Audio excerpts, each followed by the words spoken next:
truly enjoyed growing up in Inglewood. I think that the reason why is because it wasn't one dimension. It was, you know, I can go 3 blocks and see some of the hoodest neighborhoods ever. I can go 3 more blocks and see some of the richest people in my community. And where I live was sort of like middle class Inglewood, but we all went to the same school, you know. And I think that my mom is a big reason why I never, chose the route of the streets, because she used to force that in my head that stuff is stupid. She always told me that to be a leader. My grandma used to always tell me to be a leader, and just like how I feel like you can never be a boss if you're working for somebody. It's kind of the same thing with that. It's like I can never be a leader if I'm following others.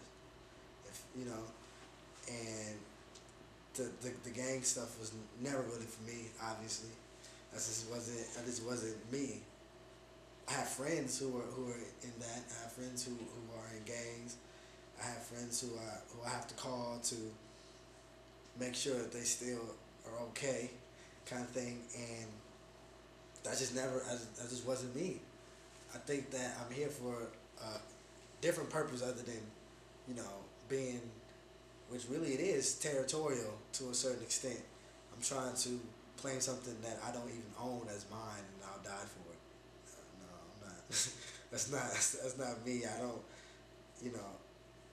I just never understood it to a certain extent. So when it came to the gangs and the hood stuff, I always, kept my distance from it and kept myself occupied with band and basketball and, you know.